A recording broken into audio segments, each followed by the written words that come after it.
L'horrible. La nuit tiède descendait lentement. Les femmes étaient restées dans le salon de la villa. Les hommes, assis ou à cheval sur les chaises du jardin, fumaient devant la porte, en cercle autour d'une table ronde chargée de tasses et de petits verres. Leurs cigares brillaient comme des yeux dans l'ombre épaissie de minute en minute. On venait de raconter un affreux accident arrivé la veille. 2 hommes et 3 femmes noyés sous les yeux des invités en face dans la rivière. Le général de G prononça: « Oui, ces choses-là sont émouvantes, mais elles ne sont pas horribles. » L'horrible, ce vieux mot, veut dire beaucoup plus que terrible. Un affreux accident comme celui-là émeut, bouleverse, effare. Il n'affole pas. Pour qu'on éprouve l'horreur, il faut plus que l'émotion de l'âme et plus que le spectacle d'un mort affreux. Il faut soit un frisson de mystère, soit une sensation d'épouvante anormale, hors nature. Un homme qui meurt, même dans les conditions les plus dramatiques, ne fait pas horreur. Un champ de bataille n'est pas horrible. Le sang n'est pas horrible. Les crimes les plus vils sont rarement horribles. Tenez, voici 2 exemples personnels qui m'ont fait comprendre ce qu'on peut entendre par l'horreur. C'était pendant la guerre de 1870. Nous nous retirions vers Pont-Audemer après avoir traversé Rouen. L'armée, 20 000 hommes environ, 20 000 hommes de déroute, débandés, démoralisés, épuisés, allaient se reformer au Havre. La terre était couverte de neige. La nuit tombait. On n'avait rien mangé depuis la veille. On fuyait vite, les Prussiens n'étant pas loin. Toute la campagne normande, livide, tachée par les ombres des arbres entourant les fermes, s'étendait sous un ciel noir, lourd et sinistre.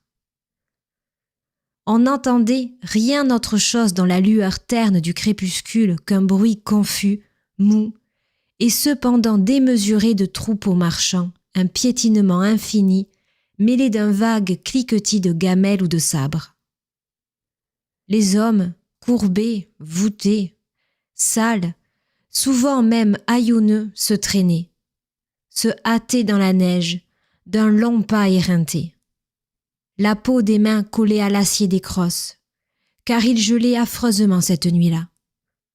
Souvent, je voyais un petit maublot ôter ses souliers pour aller pieds nus, tant il souffrait dans sa chaussure. Et il laissait dans chaque empreinte une trace de sang. Puis, au bout de quelque temps, il s'asseyait dans un champ pour se reposer quelques minutes, et il ne se relevait point.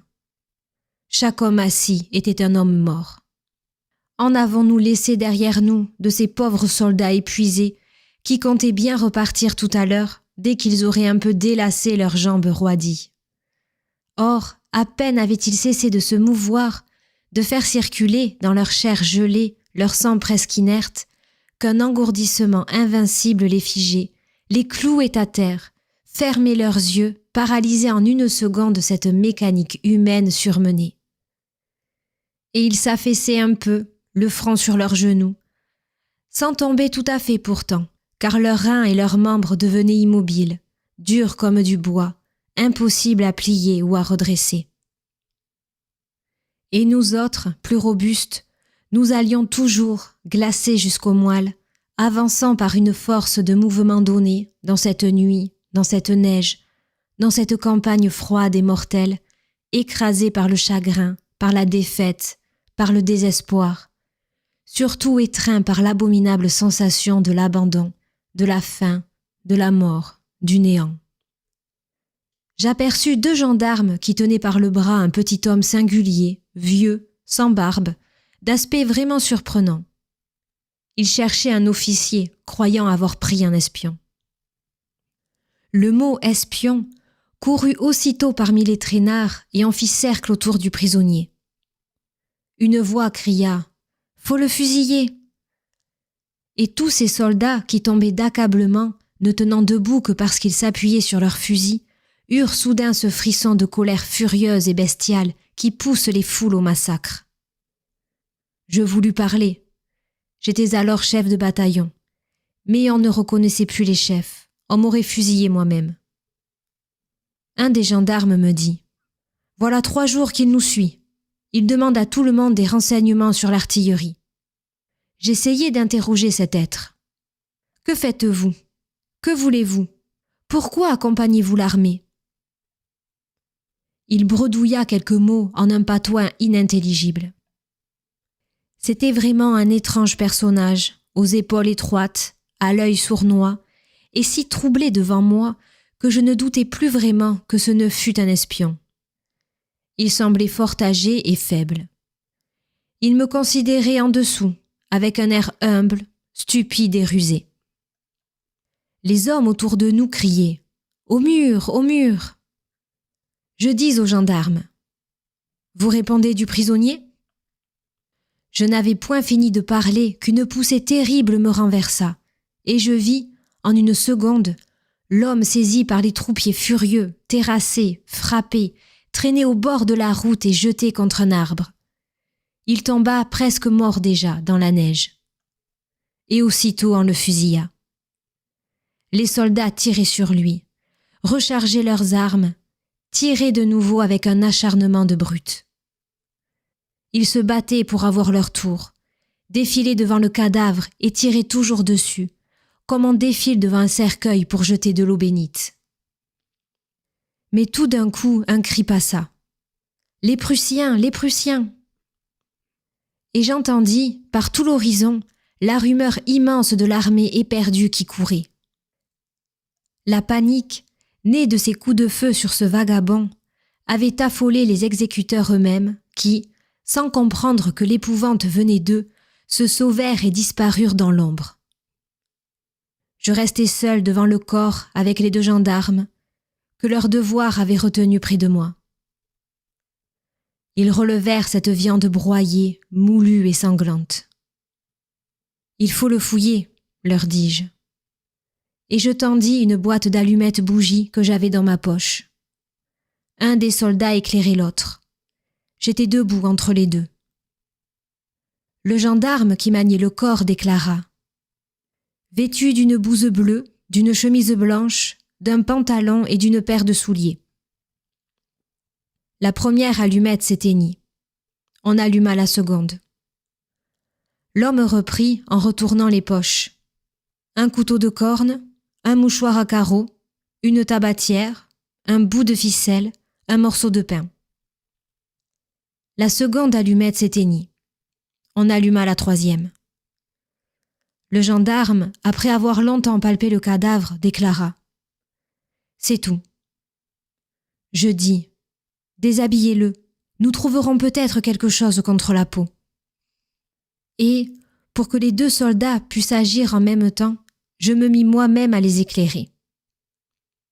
Je les voyais à la lueur rapide et vite éteinte de l'allumette, ôter les vêtements un à un, mettre à nu ce paquet sanglant de chair encore chaude et morte. Et soudain, un d'eux balbutia. « Nom d'un nom, mon commandant, c'est une femme. » Je ne saurais vous dire quelle étrange et poignante sensation d'angoisse me remua le cœur. Je ne le pouvais croire, et je m'agenouillai dans la neige devant cette bouillie informe pour voir. C'était une femme. Les 2 gendarmes, interdits et démoralisés, attendaient que j'émisse un avis. Mais je ne savais que penser, que supposer. Alors le brigadier prononça lentement. Peut-être qu'elle était venue chercher son éfant, qui était soldat d'artillerie et dont elle n'avait pas de nouvelles. Et l'autre répondit. Peut-être bien que oui, tout de même. Et moi qui avais vu des choses bien terribles, je me mis à pleurer. Et je sentis, en face de cette morte, dans cette nuit glacée, au milieu de cette plaine noire, devant ce mystère, devant cet inconnu assassiné, ce que veut dire ce mot, horreur. Or, j'ai eu cette même sensation l'an dernier, en interrogeant un des survivants de la mission Flatters, un tirailleur algérien. Vous savez les détails de ce drame atroce. Il en est un cependant que vous ignorez peut-être. Le colonel allait au Soudan par le désert et traversait l'immense territoire des Touaregs, qui sont, dans tout cet océan de sable qui va de l'Atlantique à l'Égypte et du Soudan à l'Algérie, des espèces de pirates comparables à ceux qui ravageaient les mers autrefois. Les guides qui conduisaient la colonne appartenaient à la tribu des Chamba, de Ouargla. Or, un jour on établit le camp en plein désert, et les Arabes déclarèrent que, la source étant encore un peu loin, ils iraient chercher de l'eau avec tous les chameaux. Un seul homme prévint le colonel qu'il était trahi. Flatters n'en crut rien et accompagna le convoi avec les ingénieurs, les médecins et presque tous ses officiers. Ils furent massacrés autour de la source et tous les chameaux capturés. Le capitaine du bureau arabe de Ouargla, demeuré au camp, prit le commandement des survivants, spahis et tirailleurs, et on commença la retraite, en abandonnant les bagages et les vivres, faute de chameaux pour les porter. Ils se mirent donc en route dans cette solitude sans ombre et sans fin, sous le soleil dévorant qui les brûlait du matin au soir. Une tribu vint faire sa soumission et apporta des dattes. Elles étaient empoisonnées. Presque tous les Français moururent, et, parmi eux, le dernier officier. Il ne restait plus que quelques spahis, dont le maréchal des logis, Pobéguin, plus des tirailleurs indigènes de la tribu de Chamba. On avait encore 2 chameaux. Ils disparurent une nuit avec 2 Arabes. Alors les survivants comprirent qu'il allait falloir s'entre-dévorer. Et, sitôt découverte la fuite des 2 hommes avec les 2 bêtes, ceux qui restaient se séparèrent et se mirent à marcher un à un dans le sable mou, sous la flamme aiguë du ciel, à plus d'une portée de fusil l'un de l'autre.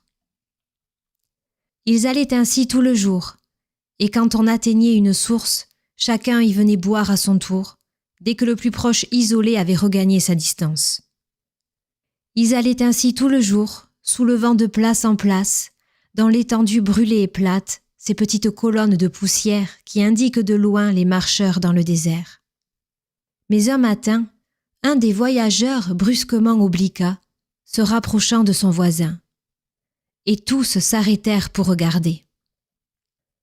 L'homme vers qui marchait le soldat affamé ne s'enfuit pas, mais il s'aplatit par terre. Il mit en joue celui qui s'en venait. Quand il le crut à distance, il tira. L'autre ne fut point touché, et il continua d'avancer, puis, épaulant à son cours, il tua net son camarade. Alors de tout l'horizon, les autres accoururent pour chercher leur part, et celui qui avait tué, dépeçant le mort, le distribua. Et ils s'espacèrent de nouveau, ces alliés irréconciliables, pour jusqu'au prochain meurtre qui les rapprocherait. Pendant 2 jours, ils vécurent de cette chair humaine partagée. Puis la famine étant revenue, celui qui avait tué le premier tua de nouveau. Et de nouveau, comme un boucher, il coupa le cadavre et l'offrit à ses compagnons, en ne conservant que sa portion. Et ainsi continua cette retraite d'anthropophage. Le dernier Français, Pobéguin, fut massacré au bord d'un puits, la veille du jour où les secours arrivèrent. Comprenez-vous maintenant ce que j'entends par l'horrible ? Voilà ce que nous raconta l'autre soir le général de G.